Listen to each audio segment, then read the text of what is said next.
Chapter बताओ, 9 में topic बोलो। लेंज का नियम हो गया था कल।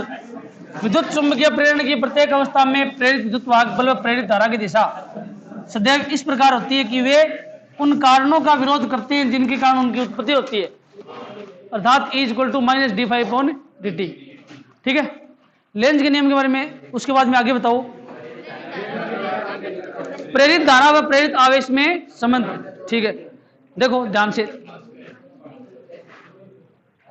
बातें मत करो भाई, बात ही करने से फिर रहा है कि संडे कहाँ रह जाता आराम, और डब्ल्यू तो कहाँ रहे, और भी तो कहाँ रहे, थेराम से कहाँ आराम से सोता रेस्ट करता, लेकिन बात मत करो, कोई दिक्कत नहीं।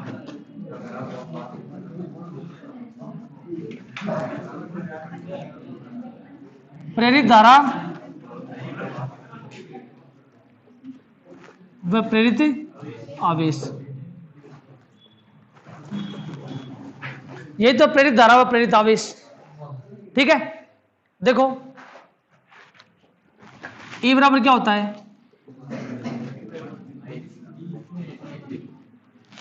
d∅/dt, और यदि कुंडली में कुल n फेरे हों तो क्या हो जाएगा, E बराबर -n d∅/dt। E क्या है यहां, विद्युत वाहक बल। E है आपका विद्युत वाहक बल। ठीक है, तो यदि जो कुंडली आप ले रहे हो काम में, कुंडली का प्रतिरोध कैपिटल R हो तो ओम का नियम क्या है, IR। यहां पे V नहीं है, यहां पे E है, तो E बराबर IR और I बराबर E/R। I इक्वल टू आपका हो जाएगा E/R। E का मान रखने पर d∅/, ये आ गई आपकी धारा, ये होती है प्रेरित धारा। ठीक है, अब आवेश प्रवाह की दर विद्युत धारा कहलाती है, तो I इक्वल टू क्या हो जाएगा, dq/dt, dq equal to I/dt। I का मान n/r इंटू dt, कैंसिल, समाकलन करने पर दोनों तरफ, तो Q का मान क्या आएगा, equal to -n/r d∅, Q equal to -n/r dot phi. ठीक है, क्लियर यहां तक। फाई की जगह आप लिख सकते हो भी ∇φ जो भी है, मतलब आप ये मानो कि आपका जो फाई है वो φ1 से φ2 तक चेंज होता है, कि फ्लक्स पहले था φ1, ठीक है, और उससे बाद में कितना हो गया φ2। चुंबक को आप नजदीक लेके गए तो फ्लक्स हुआ φ1, और दूर लेके आए तो हुआ φ2, तो φ1 से φ1 तक बदलता है, तो यहाँ पे क्या जाएगा, φ2 माइनस φ1, उच्चतम सीमा माइनस निम्नतम सीमा। ठीक है, इसकी लिमिट लगेगी -n/r φ1 से φ2 तक। क्लियर यहां तक, ठीक है, और माइनस को चिन्ह नहीं उठाऊंगा यदि φ1 माइनस φ2, क्यों भाई, इसको अंदर गुणा करेंगे तो ये हो जाएगा φ1 माइनस φ2। इसका मतलब क्या हुआ कि इसमें dt नहीं है, अपॉन में dt नहीं है, अतः स्पष्ट है कि प्रेरित आवेश फ्लक्स में परिवर्तन पर निर्भर करता है, न कि परिवर्तन की दर पर।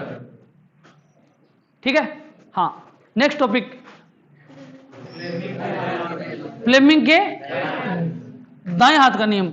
यह है बायां हाथ, यह है दायां हाथ, सूलीय हाथ को नियम, फ्लेमिंग के सूलीय हाथ को नियम।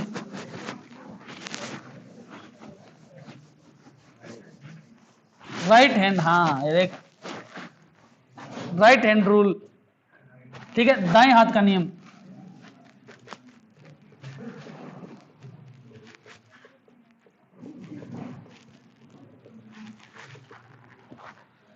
फ्लेमिंग के दाएं हाथ का नियम। देखो प्लीमंथ, एक क्षणी बात बताओ, दायां हाथ ये है या नहीं है? अंगूठा, तर्जनी और मध्यमा। क्यों? अंगूठा, तर्जनी और मध्यमा। अंगूठा, प्रथम अंगुली, द्वितीय अंगुली। अगर कोई नाम याद नहीं है, या मध्यमा है या मतलब तर्जनी है, तो अंगूठा, प्रथम अंगुली और द्वितीय अंगुली या दूसरी अंगुली परस्पर एक दूसरे के लंबवत रहे। तीनों लंबवत है, परस्पर एक दूसरे के लंबवत रहे। अंगूठा भी लंबवत है, इन दोनों के बीच में कोण 90 डिग्री, इन दोनों के बीच में 90 डिग्री, और अंगूठे और इसके बीच में 90 डिग्री कोण, परस्पर एक दूसरे के लंबवत रहे। ये बात याद हो गई? अच्छा, ये तीन है। आऊं सुनो, बड़ी आंगली कौन सी है? बिजली है। मध्यमा है, सुनो बड़ी बिजली आंगली है। ठीक है, सबसे पहले कौन आया? करंट या चुंबकीय क्षेत्र? करंट आयो, और जब एक विद्युत धारा प्रवाहित होती है तब भी चुंबकीय क्षेत्र उत्पन्न होता है। तो इन दोनों में बड़ा कौन है? करंट। मध्यमा विद्युत धारा या प्रेरित धारा की दिशा को प्रदर्शित करेगी। विद्युत धारा की जगह यहां क्या लोगे? प्रेरित धारा। दोनों में बड़ा कौन है? मध्यमा। मतलब धारा बड़ी होती है तो प्रेरित धारा को प्रदर्शित करेगी। ठीक है। अच्छा, थे छोरो कई बार यहां मतलब बैठा हो थे, बदमाशी करो आपस में, करो ने बल लगाओ नहीं, यहाँ गुंठो है ना, साइड में जो थारो मतलब साथी बैठे भी कहते गुंठो मारो यहाँ कड़िया का माइन। बल क्यों लगाओ? अंगूठा बल की दिशा को प्रदर्शित करता है। यहाँ कौन सा बल है? चुंबकीय बल। तो चुंबकीय बल की दिशा को बन सकोगे चुंबकीय क्षेत्र। ठीक है। तो यदि दाएं हाथ की मध्यमा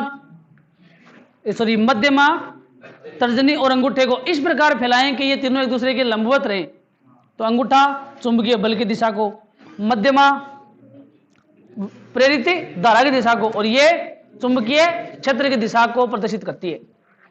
ठीक है। अभी की भाषा है बात थारे साबुलिक्स को।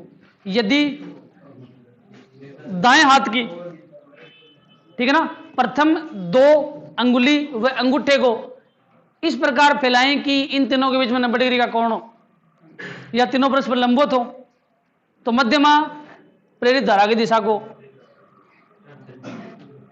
प्रथम अंगुली या तर्जनी चुंबकीय क्षेत्र की दिशा को, और अंगूठा चुंबकीय बल की दिशा को व्यक्त करता है या प्रदर्शित करता है। ठीक है। यह है फ्लेमिंग के दाएं हाथ का नियम। एक माइन जगह आंगली ने आंगली या काम आवा आपने सिर्फ प्रेरित धारा के लिए, और जो बाएं हाथ का नियम है, उंगली हाथ को नियम, ठीक है ना, यह लागू होता है वास्तविक धाराओं के लिए, और यह लागू होता है प्रेरित धाराओं के लिए, और यह वास्तविक धाराओं के लिए। ठीक है। ध्यान रखना, दाएं हाथ का नियम, राइट हैंड रूल जो है वो लागू होता है प्रेरित धाराओं के लिए, और लेफ्ट हैंड रूल है वो लागू होता है वास्तविक धाराओं के लिए। ठीक है। नेक्स्ट टॉपिक है समरूप चुंबकीय क्षेत्र में चालक क्षण की गति के कारण प्रेरित विद्युत वाहक बल E बराबर VBL। इंपॉर्टेंट टॉपिक है, ध्यान से देख लेना इसको।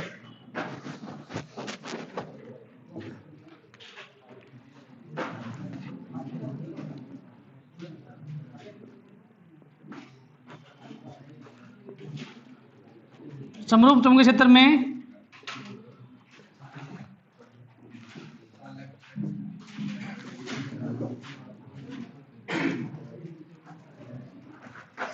गति के कारण प्रेरित विद्युत वाहक बल। ठीक है। इसका सूत्र आएगा E बराबर VBL। ठीक है। V है वेग, B चुंबकीय क्षेत्र, और L लंबाई। ठीक है। अब देखो पुराने टाइम में क्यों तो जब राजा महाराजा है उनके मध्य आपस में युद्ध होता था, ठीक है ना, लड़ाई, तब वो इस उपकरण का उपयोग करते थे मारना खातर, तीर का उपयोग करता। ठीक है ना। बीट M का 98, AWM, M24, M416 बैरल, ये कटाई, इसका भी कटाई है ना, M4 भी कटाई, ग्रोजा भी को नहीं, और मशीन गन भी कोनी जगह में 100 गोली एक साथ चले है ना। हाँ M249 ये भी नहीं थी। ठीक है, अब देखो, अब आपको किसी को तीर से मारना है,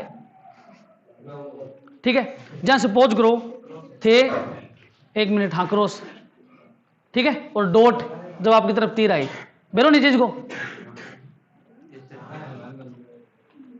अरे बेरो है सिर्फ तो देखो 1 मिनट, यदि आपको किसी को तीर से मारना है, जैसे सपोज करो बोर्ड है, बोर्ड के ऊपर आप तीर मारते हो तो वो निशान होगा थार का नहीं, और वो निशान होगा बोर्ड का नहीं होगा ना।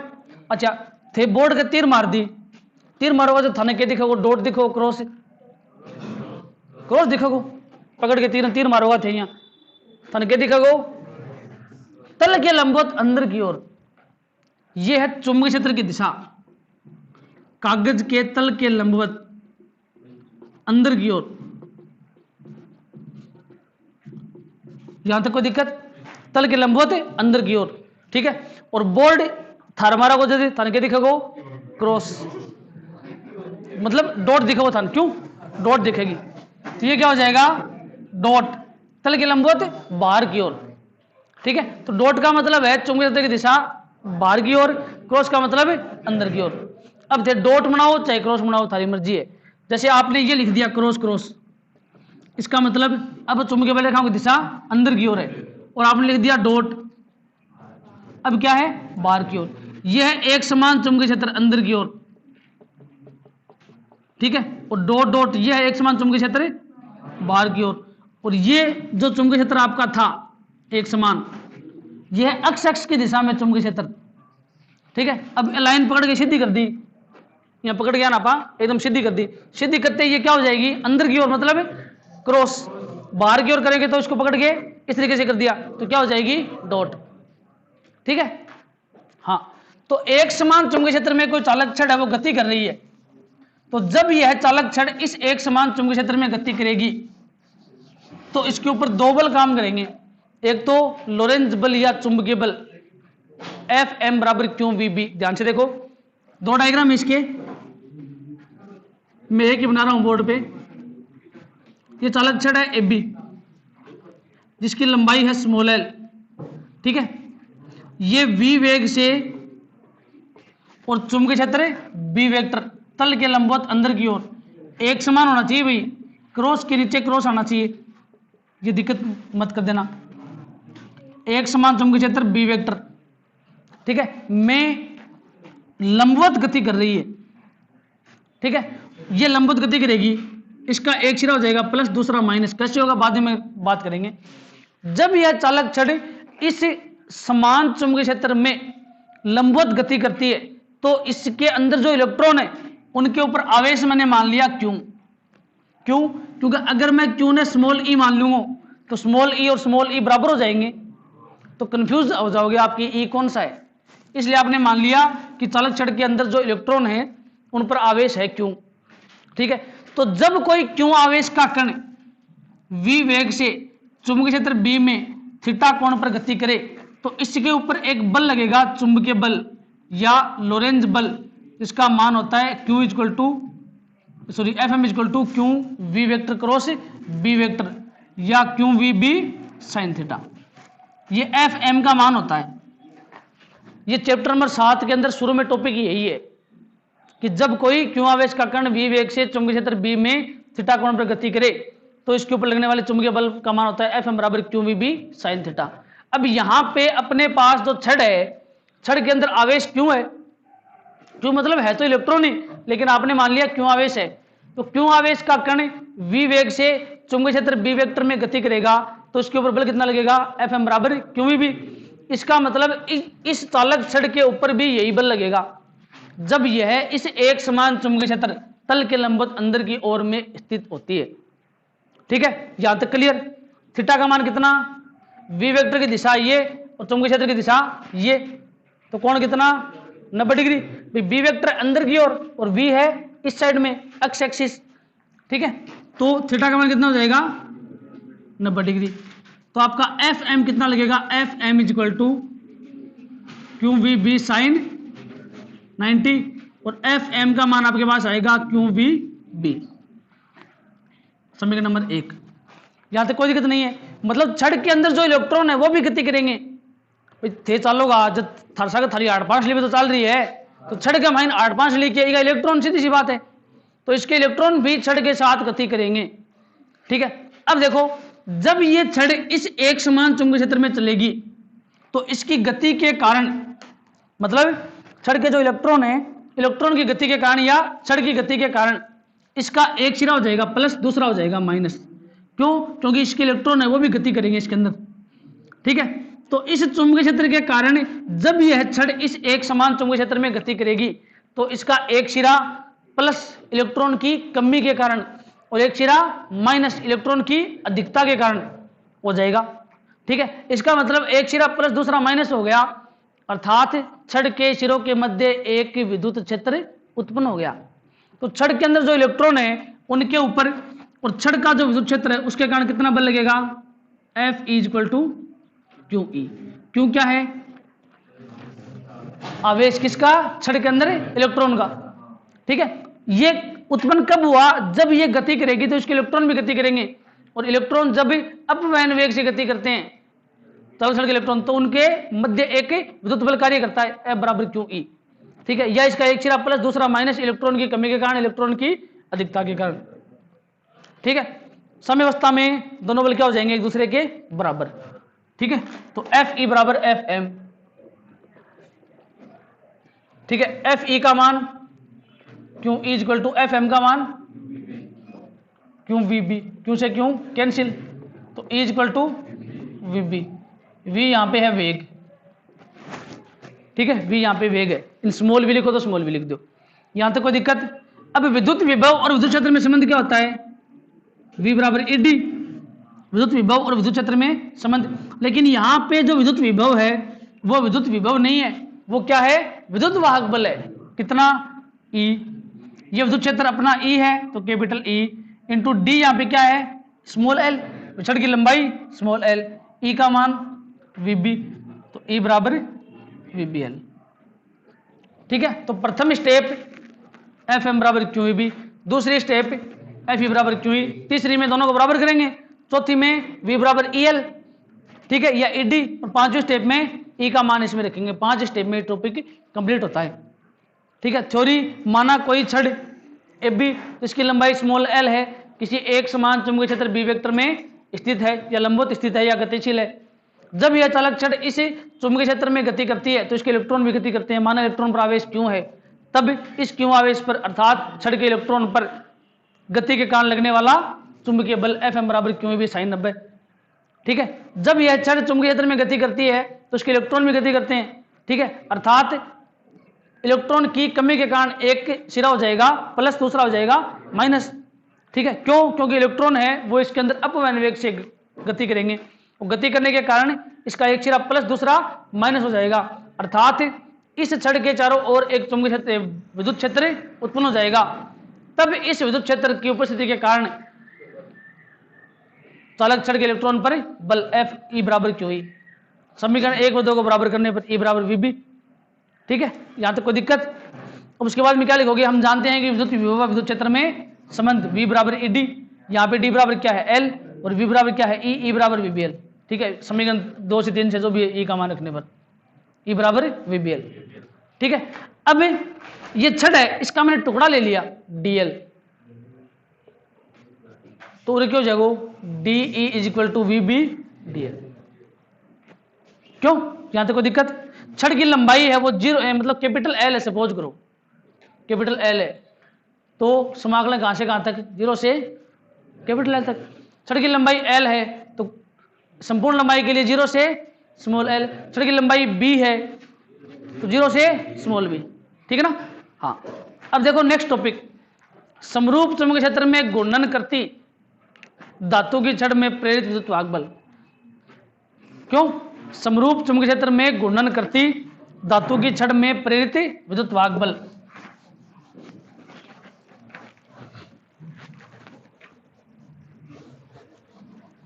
चकती थोड़ी है, चकती तो अगला टॉपिक है?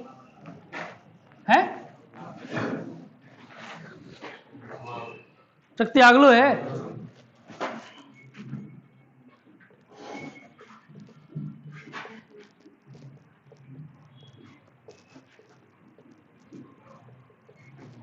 गुणन करती धातु की छड़ में प्रेरित विद्युत वाहक बल।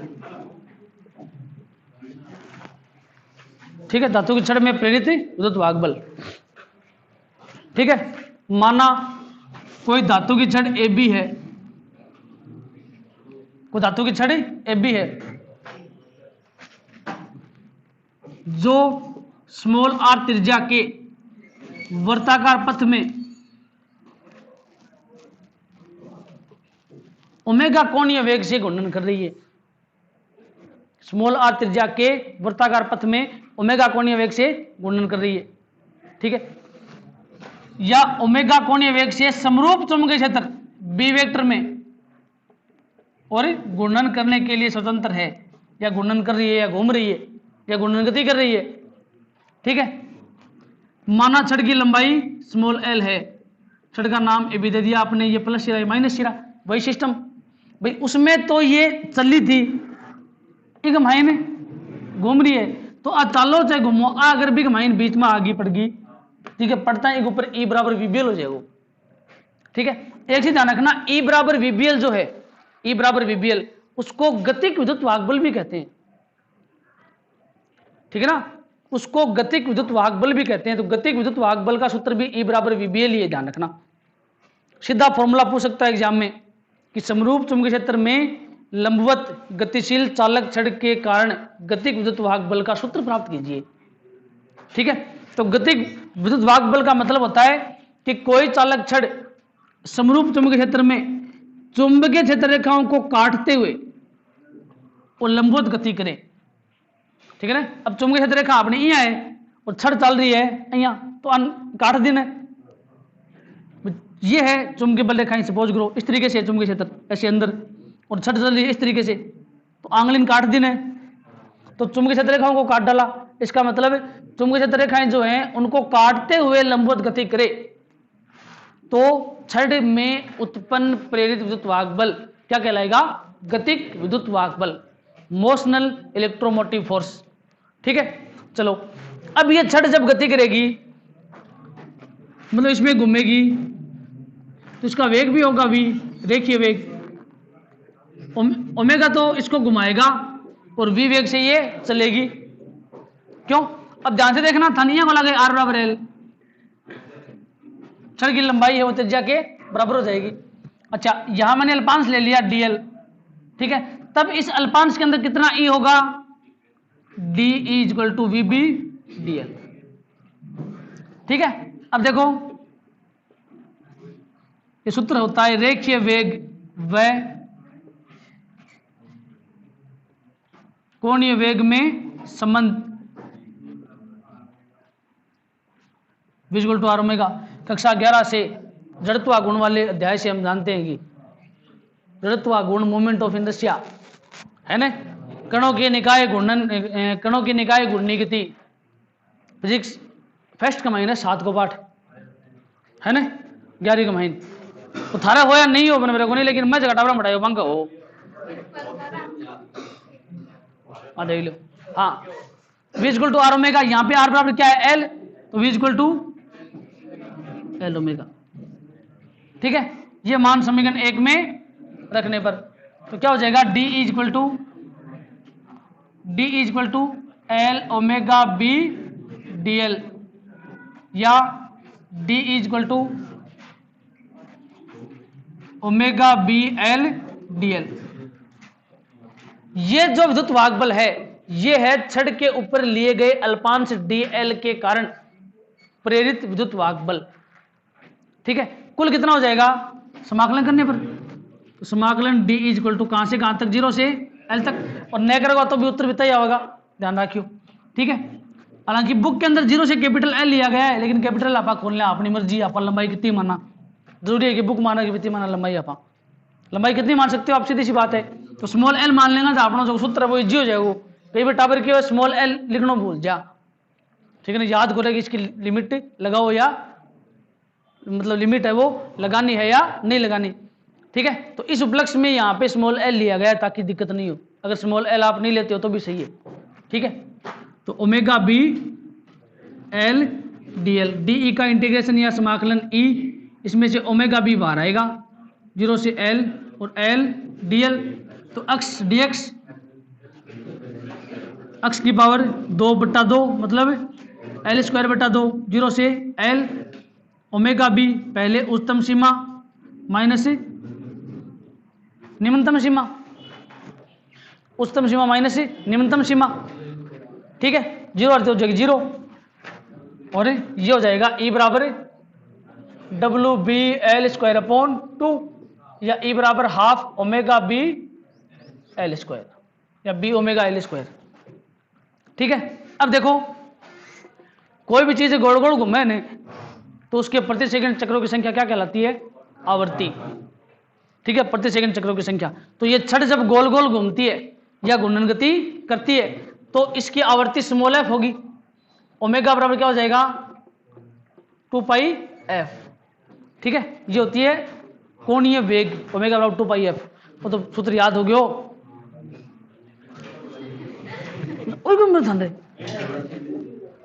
Omega equal to 2 pi F. कक्षा 11 में तरंग गति नहीं, चलो ठीक है 11 को साफ है तो अब तो बराबर पड़ गयो, ओमेगा बराबर 2 पाई एफ होता है।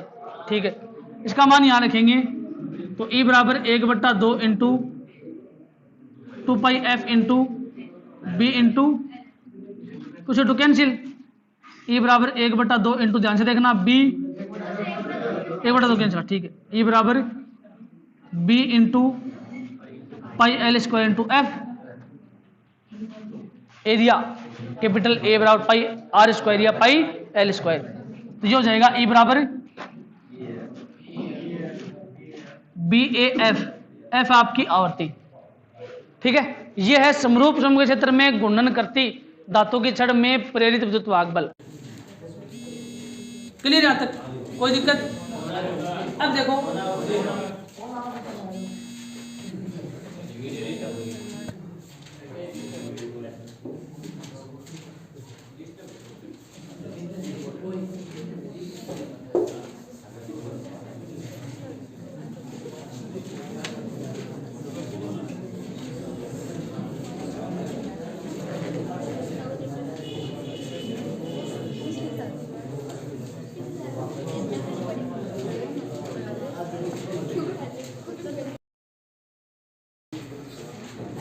नेक्स्ट है धातु की चकती, घूमती हुई धातु की चकती में प्रेरित विद्युत वाहक बल।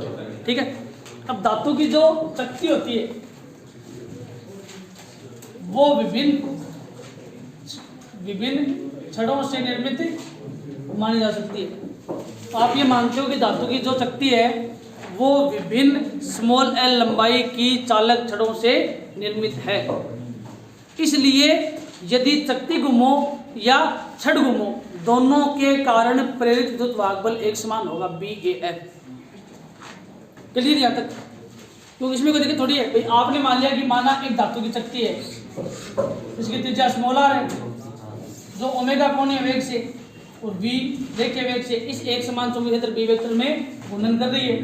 इस धातु की चकती को विभिन्न स्मॉल एल लंबाई की चालक छड़ों से निर्मित माना जा सकता है। ठीक है, अर्थात चकती के लिए विद्युत वाहक बल वही होगा जो चालक छड़ का होता है, अर्थात ई बराबर बी ए एफ। ठीक है, समीकरण नंबर 1। परंतु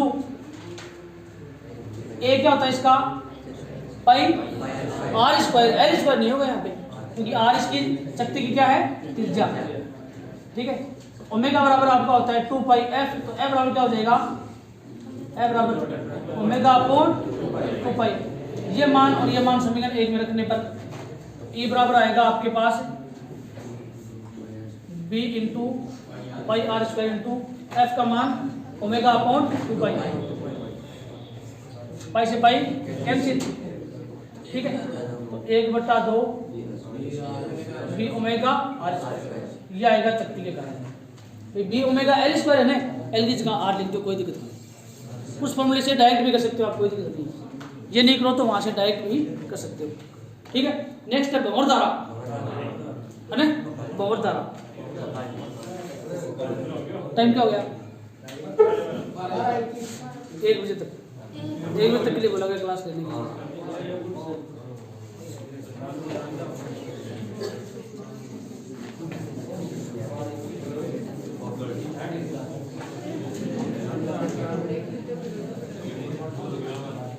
क्लास 1 बजे तक आएगी।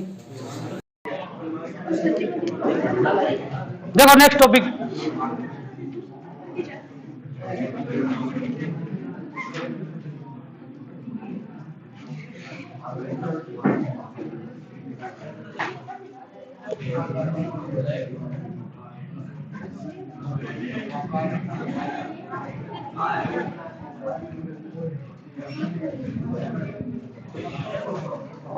भंवर धारा या फोकाल्ट धारा या फोकाल्ट धारा।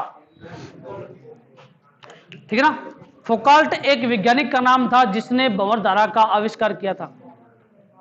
ठीक है, अब देखो 1 मिनट ध्यान से देखो कि जब भी किसी लूप या कुंडली से संबंधित चुंबकीय फ्लक्स का मान समय के साथ बदलता है तो उसके अंदर एक प्रेरित विद्युत वाहक बल और प्रेरित धारा उत्पन्न होती है। ठीक है, अब कुंडली है ना, इन छोड़ दो और कुंडली की जगह थे कोई धातु का टुकड़ा आप ले सकते हो।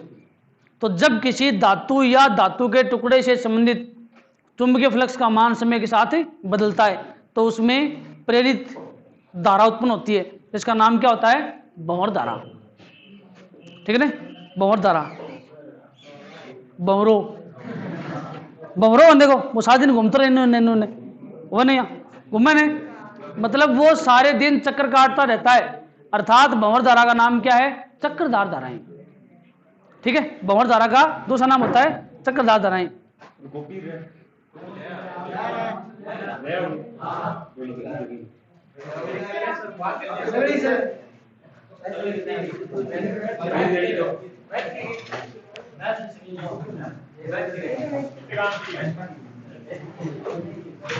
छोड़ दें मेरा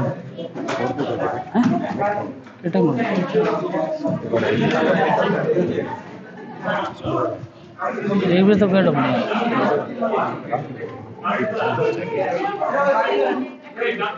जल्दी पकड़ाओ कॉपी।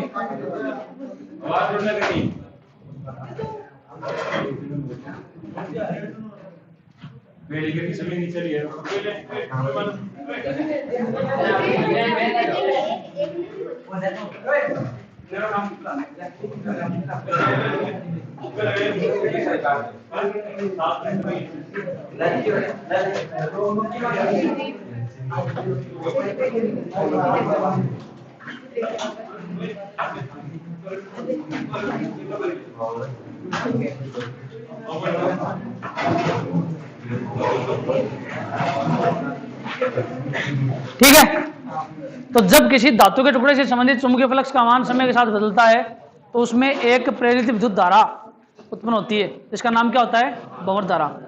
ठीक है, हाँ, भंवर धाराएं, इसके उपयोग, फर्स्ट उपयोग क्या है देखो, रुद्धोल धारामापी में। ठीक है, कोई भी धारामापी होती है, रुद्धोल धारामापी या चल कुंडली धारामापी, इसके उपयोग, भंवर धारा के उपयोग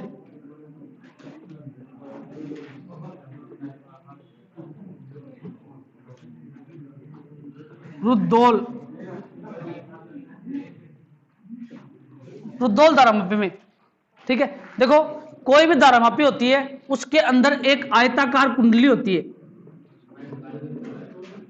आवाज मत करो पीछे, आयताकार कुंडली होती है। किसी भी धारामापी में एक आयताकार कुंडली होती है जो घूमती है, बिग माइन बा घूमती रहे, सुई नागी कुंडली घूमगी, सुई नागी कुंडली घूमगी। ठीक है, तो इस कुंडली को साम्यावस्था में लाने के लिए, ठीक है, बीच के अंदर जीरो, साम्यावस्था में लाने के लिए भंवर धाराओं का उपयोग किया जाता है। ठीक है, साम्यावस्था में लाने के लिए भंवर धाराओं का उपयोग किया जाता है। ये कुंडली जो है वो तांबे के तार की बनी होती है, तांबे के तार की बनी होती है और धातु के फ्रेम के ऊपर ठीक है ना। धातु के फ्रेम के ऊपर तांबे के तांबे के तार को लपेट कर, ठीक है ना, बाइंटा देगी भी गए और फिर कुंडली बनाई जाए। ठीक है, इसको साम्यावस्था में लाने के लिए क्या करना पड़ता है, इसके मध्य भंवर धारा, मतलब इसको चुंबकीय क्षेत्र में रखना पड़ता है, या इसके सिरों के मध्य चुंबकीय क्षेत्र आरोपित किया जाता है। चुंबकीय क्षेत्र आपने आरोपित कर दिया, आरोपित करने के बाद ये कुंडली चुंबकीय क्षेत्र में घूमेगी तो इससे संबंधित चुंबकीय फ्लक्स का मान बदलेगा, और बदलेगा तो भंवर धारा उत्पन्न होगी। ठीक है, जो इसको मतलब रोक देगी। भंवर धारा बे मतलब बहुत ज्यादा बाकी की प्रबलता हो ना, वह बहुत ज्यादा है, और वो इतनी प्रबल होती है कि धातु को भी पिघला सकती हैं। भंवर धाराएं इतनी प्रबल होती हैं कि वो धातु को भी पिघला सकती हैं। ठीक है, नेक्स्ट बताओ उपयोग 2 नंबर। विद्युत ट्रेन का जगह टायर ऑन टायर, ठीक है ना। ट्रेन को रोकने के लिए भंवर धारा का उपयोग किया जाता है। पहली बात तो ये, विद्युत ट्रेन जो होती है उसको रोकने के लिए भंवर धारा का उपयोग किया जाता है। ठीक है, अब देखो ट्रेन जो होती है उसके जो विभिन्न टायर के बीच में एक धातु का ड्रम लगा होता है, उनके बीच में धातु का ड्रम लगा होता है। अब ट्रेन घूमेगी मतलब चलेगी, तो जब अपन भी का ब्रेक लगाना हो, जब आपको उस ट्रेन के ब्रेक लगाने होते हैं तब उस ड्रम से संबंधित चुंबकीय फ्लक्स को बदलना पड़ता है। ठीक है, ड्रम घूमेगा मतलब चुंबकीय फ्लक्स से ड्रम के चारों ओर क्या हो गया, उत्पन्न हो गया। ड्रम घूमेगा तो चुंबकीय फ्लक्स बदलेगा, मतलब चुंबकीय क्षेत्र बदलेगा, और चुंबकीय क्षेत्र बदलते ही ड्रम जो है उससे संबंधित विद्युत चुंबकीय फ्लक्स बदलेगा। फ्लक्स बदलेगा तो भंवर धारा उत्पन्न होगी, जो ड्रम के घूमने का विरोध करेगी। क्यों? क्योंकि भंवर धाराओं की दिशा है वो वही होती है जो प्रेरित धारा की होती है, और प्रेरित धारा की दिशा सदैव इस प्रकार होती है कि वे उन कारणों का विरोध करती हैं, अर्थात ड्रम के